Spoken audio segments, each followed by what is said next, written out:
Olá, pessoal. Então, hoje nós vamos comentar um pouquinho sobre arquiteturas de interrupções em RTOS. Então, como que o RTOS lida com as interrupções e lida com, na verdade, com acessos assíncronos a dados e como que isso também impacta em como que as interrupções funcionam dentro de um sistema utilizando o RTOS. Então, vamos lá.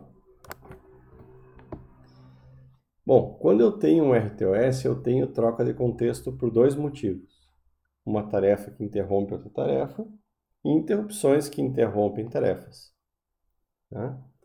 Então, o acesso assíncrono a qualquer estrutura de dado interna ao RTOS, por exemplo, uma lista de prontos, o TCB das tarefas entre si, né? Por interrupções ou qualquer tipo de serviço do sistema, ele é um desafio, né? Porque imaginem que eu estou editando a lista de pronto dentro de uma tarefa por algum motivo, por algum objeto do sistema que eu utilizei, ocorre uma interrupção e aquela interrupção também vai mexer na lista de pronto e isso pode causar uma inconsistência no sistema, né? Então, se eu tiver essa estrutura sendo usada numa tarefa e ela também for usada na interrupção, isso é um problema. Isso pode, de fato, gerar inconsistência e instabilidade no sistema, né? Na verdade, não precisa nem de sistema operacional para isso, né, pessoal? Se eu estiver mexendo numa variável no main e der uma interrupção, ela também mexendo na mesma variável, eu também vou gerar inconsistência. Para prevenir isso, né, inclusive que múltiplas interrupções, uma interrupção que interrompe outra interrupção, cause essa inconsistência nas estruturas de dados do RTOS, né, de tentar usar ao mesmo tempo uma estrutura, né, eu tenho duas abordagens que eu posso utilizar, que é a arquitetura de interrupções unificada, que a grande parte dos RTOS utiliza, e a arquitetura de interrupções segmentada. Então a gente vai falar um pouquinho sobre cada uma delas. Então notem que a arquitetura unificada é o que a gente já fez, né? O que a gente já comentou. As interrupções são bloqueadas, então é gerada uma seção crítica, enquanto uma interrupção ou serviço do sistema estiver modificando estruturas de dados críticas do RTOS, né? Então, eu vou mexer na lista de pronto, bloqueei a interrupção, né? Eu vou mexer no TCB de uma tarefa, bloqueei a interrupção, né? Isso impede, de forma confiável, que qualquer coisa gere inconsistência nos dados, porque não vai haver interrupção daquele processo, né? Então,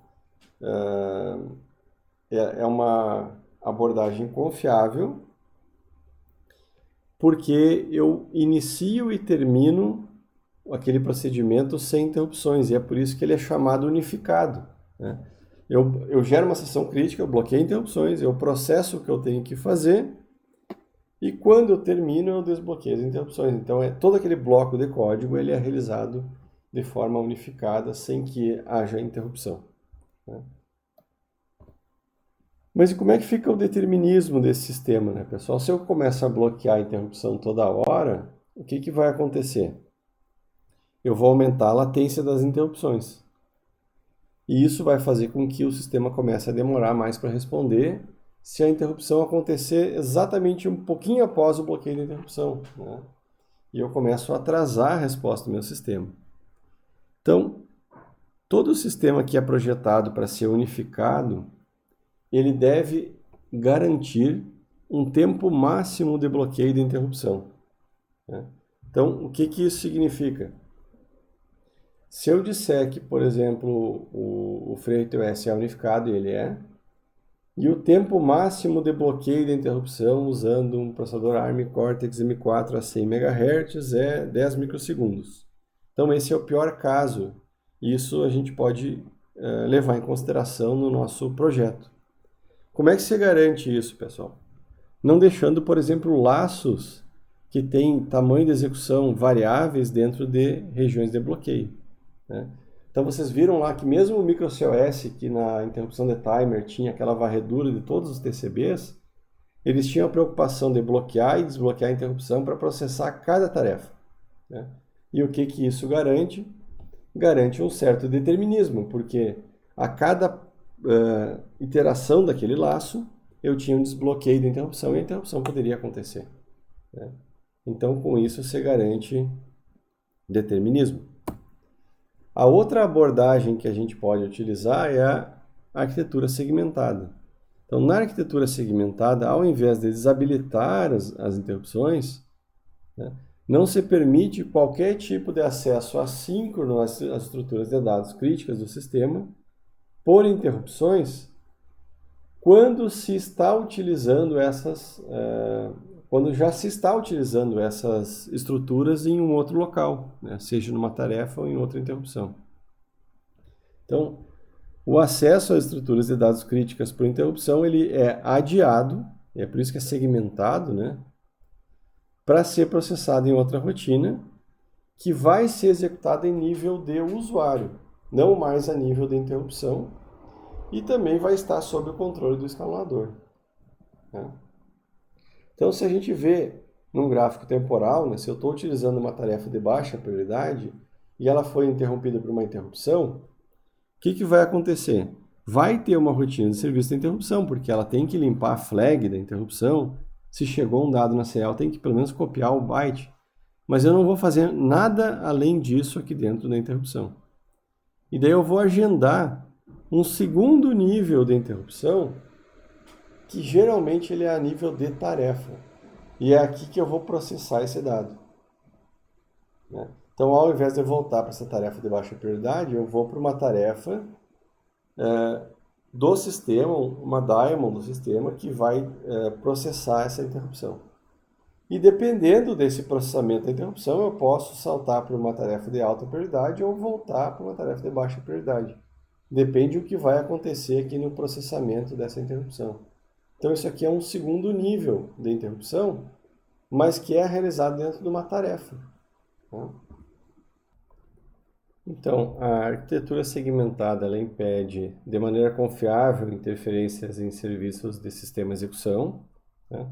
E essa proteção ela é realizada através de um bloqueio do sistema que não permite que tarefas ou rotinas de interrupção que façam chamadas desses serviços do sistema executem, né, até que o processamento das estruturas de dados críticas que estão sendo protegidas seja completado. Nesse caso, pessoal, também dá para voltar essa imagem para entender que se eu não estou utilizando um objeto do sistema operacional, um serviço do sistema operacional aqui, a interrupção funciona mais ou menos assim. Ele vai para a interrupção, ele agenda e processa nessa tarefa aqui e, se dependendo, pode voltar para essa tarefa ou para a tarefa de alta prioridade. No entanto, se o sistema perceber que ele estava usando um semáforo, provavelmente ele não vai vir para cá. Um semáforo, uma fila, qualquer objeto, né? Ele vai voltar para cá, ele vai terminar de processar o uso desse objeto do sistema operacional e então ele vai voltar para o pós-processamento da interrupção, porque daí ele libera o recurso aqui e pode ser utilizado aqui. Então a gente vai ver até um exemplo de um sistema que faz algo parecido, que é o CoOS. Então a arquitetura segmentada ela não é feita só de uma forma, ela tem 3 variações. A primeira delas é que cada interrupção tem uma tarefa do sistema operacional dedicada a pós-processar a interrupção. Ou eu posso ter todas as interrupções, tudo que eu agendei para ser processado após a interrupção, que elas sejam tratadas em um único processo do sistema, né? E daí ela vai ter uma fila de processos. Ou as requisições podem ser processadas no contexto das tarefas que foram interrompidas.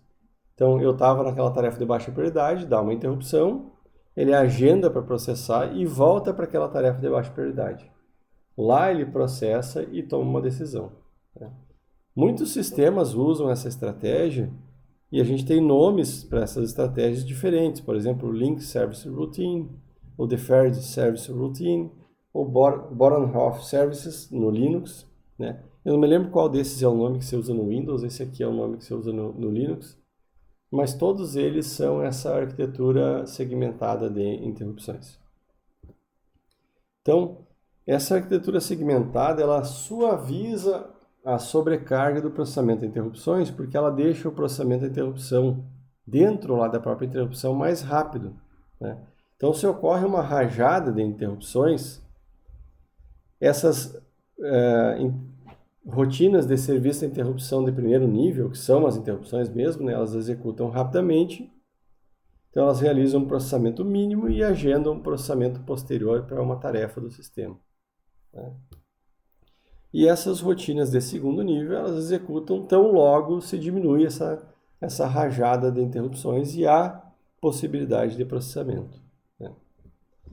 Bom, então como exemplo de sistema que utiliza a arquitetura segmentada, a gente tem o CoOS. É um sistema gratuito que é dedicado para ARM, ele é só para processadores ARMs, e ele separa as funções que podem ser utilizadas pelas tarefas das funções que podem ser utilizadas pelas interrupções, e vocês já se lembram de um exemplo disso, né, que é o FreeRTOS, que faz algo parecido. Bom, e ao invés de bloquear as interrupções, para proteger as estruturas de dados do sistema, né, ela bloqueia o escalonador. Por que bloqueia o escalonador? Porque ao bloquear o escalonador, eu evito que eu seja interrompido por outras tarefas que possam vir a me preemptar, né? Então eu poderia dar uma interrupção, a interrupção acorda outra tarefa, e lá dentro da interrupção eu poderia ter a troca de contexto. Então eu evito que haja troca de contexto na interrupção, porque a interrupção não está bloqueada, né? Então notem aqui, ó, que numa postagem de semáforo do CoOS é feito o bloqueio do escalonador para proteger essas variáveis, inclusive a red list aqui, né? E ao final dessa operação ele realiza um scheduler unlock, né? Então ele desbloqueia o escalonador. Pessoal, esse bloqueio do escalonador, na verdade, é só um incremento de uma variável, no princípio. O desbloqueio que vocês vão ver que ele é um pouco mais interessante, ou mais avançado, né, para ter todas as funcionalidades que a gente precisa, né? Então, nas funções do sistema que podem ser utilizadas em interrupções, existe um teste adicional para verificar se o escalonador está bloqueado. Então, imaginem que eu estou realizando essa função aqui do sistema, o escalonador foi bloqueado e eu estou aqui nesse código antes de desbloquear e dar uma interrupção. E essa interrupção também posta um semáforo. Então, notem que eu tenho as funções aqui com ISR na frente. Então, qual é a primeira coisa que essa função vai fazer? Ela vai ver se aquela variável que eu falei é maior que zero. Se o escalonador foi bloqueado ou não. Se o escalonador não está bloqueado, quer dizer que nenhuma tarefa estava usando o escalonador ou outra interrupção. Então, simplesmente eu utilizo a função normal, a CoPost100, né, que é essa aqui, né, que não tem nenhum problema com relação ao bloqueio do escalonador. Agora, se o escalonador está bloqueado, né, então eu entro nessa rotina aqui, que inicia uma requisição de deferimento do processamento, ou seja, ele vai atrasar o processamento para aquela tarefa do sistema, né? Então, notem que existe uma função do sistema aqui que se chama insert SRQ, Service Routine Queue, né? A fila de serviço de rotina de tratamento de interrupção, né? E essa fila, ela nunca pode ficar cheia, né, pessoal? Porque se ela ficar cheia, vai retornar um erro e eu vou perder essa postagem desse semáforo, né? Então, para entender o que acontece nessa função aqui, a gente entra nessa função. Então, o que ela tem, basicamente, pessoal? Ela tem uma estrutura de dados que vai... ela é uma lista encadeada, né? Que vai guardar algumas informações. Por exemplo, qual é o tipo de requisição, né? Se é semáforo, se é fila, o ID desse objeto e o argumento desse objeto. Por exemplo, fila tem argumento, né? O que eu quero salvar na fila, tá? Então, só que notem, né, que, como isso aqui pode ser utilizado em interrupções, essa verificação aqui, se eu tenho espaço ou não para armazenar essa requisição e o processamento da requisição em si, que é incrementar uma variável para dizer que tem uma nova requisição, né? Pegar o início da lista encadeada e guardar isso num objeto de fila, existe bloqueio de interrupção, né? Então, mas se tem bloqueio de interrupção, por que eu digo que quando eu tenho uma arquitetura segmentada não há bloqueio de interrupção? Não, se vocês forem procurar nas informações dos sistemas operacionais, eles vão dizer bloqueio de interrupções próximo a zero, né? E por que significa isso, pessoal? Porque isso aqui só é chamado se eu estava utilizando um serviço do sistema e eu fui interrompido. Em código de usuário, não, né? Então, eu fico só postando semáforo e enviando fila? Não, não fico, né? Eu tenho o código de usuário que está processando, eu posso estar na idle task, né? Então, nesses casos, se eu não estou usando o serviço do sistema, essa função não é chamada. Então, ela só é chamada se há coincidência. Se eu estou com o escalador bloqueado, porque eu estou postando um semáforo, eu estou postando uma informação numa fila, e eu vou ser interrompido, né? Então, nesse caso, eu vou chamar essa função, que vai gerar um item de fila para ser pós-processado, mas como essa fila é global do sistema, daí eu tenho bloqueio de interrupção. Então, diferente do sistema unificado, que toda vez que for usar um serviço do sistema, ele vai bloquear a interrupção, né? Então, aqui o bloqueio de interrupção ele só vai acontecer se eu já estivesse usando um serviço do sistema e eu for interrompido, né? O que reduz muito os casos de bloqueio de interrupção, né? Agora, pessoal, notem que, vou voltar naquela primeira função aqui, ó. Notem que isso aqui pode ser chamado numa tarefa, ó. E ele vai fazer o scheduler unlock aqui, dentro da própria tarefa que está utilizando essa função. A função scheduler unlock, pessoal, ela verifica primeiro se ela é a última função que está desbloqueando o escalador. Então, se o contador é 1, né, significa que ele vai ficar 0 quando eu fizer um unlock. Se for isso verdade, e eu tiver interrupções a serem processadas, eu tenho uma variável global aqui com isso, né? Se ela for verdadeira, eu tenho algo que foi agendado para processar depois, eu respondo todas as interrupções que foram agendadas para processamento posterior dentro da própria tarefa que estava usando aquele semáforo, né? E dependendo se o processamento dessas requisições gerar que eu tenho que trocar contexto, eu chamo o escalador e troco contexto, né? Se não, simplesmente ele coloca para 0 aqui a variável e vai embora, né? Tá? Se não for ter troca de contexto.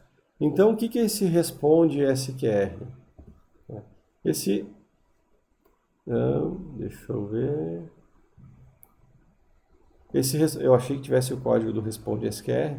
Esse responde SQR, ele vai ficar lendo os valores da fila, e se tiver que postar um semáforo, ele vai postar um semáforo. Se tiver que enviar um dado para uma fila, ele vai enviar um dado para uma fila.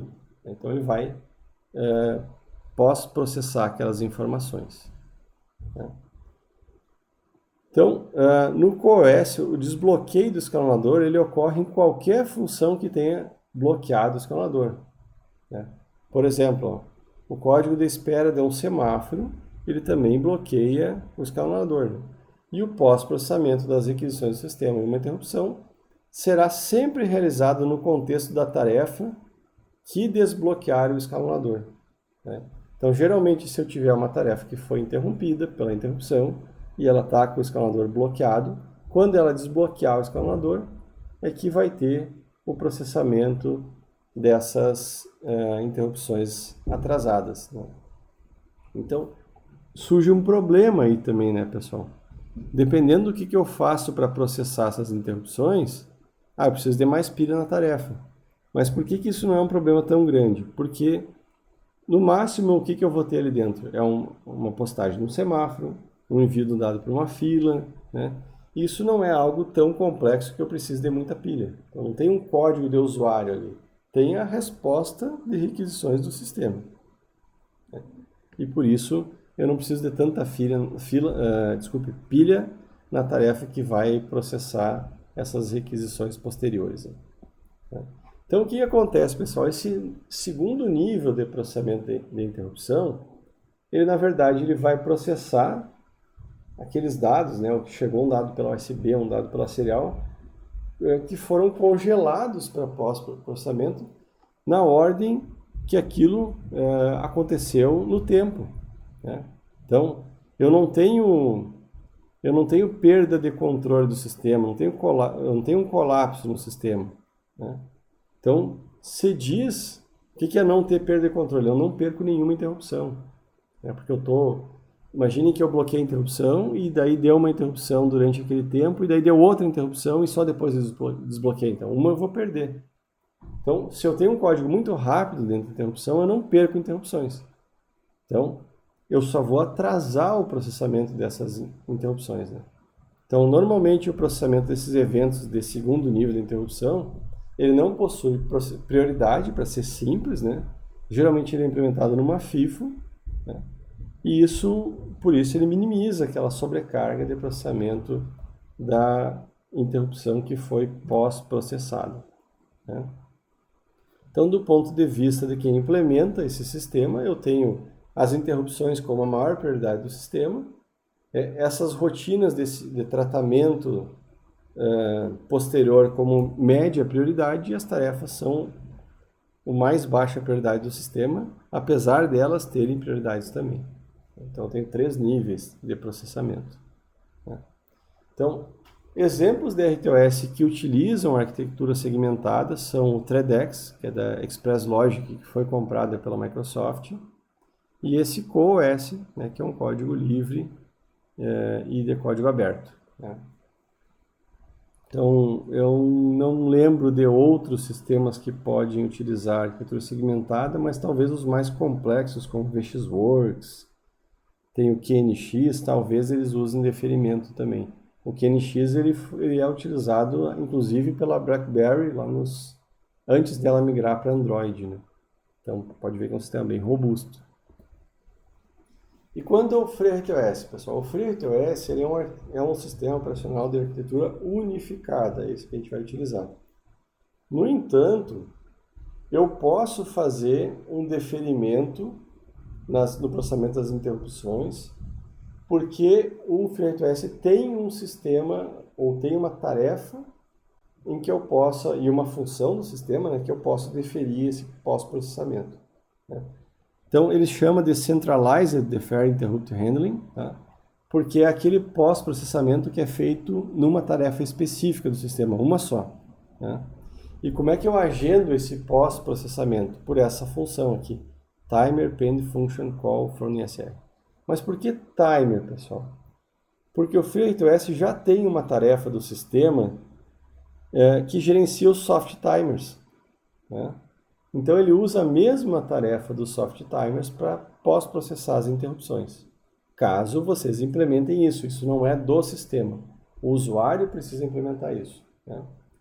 Então, com isso, eu vou economizar recurso, porque eu já tenho uma tarefa para gerenciar tempo, né? E as interrupções vão ser processadas na hora que acontecem, porque isso aqui vai gerar uma FIFO.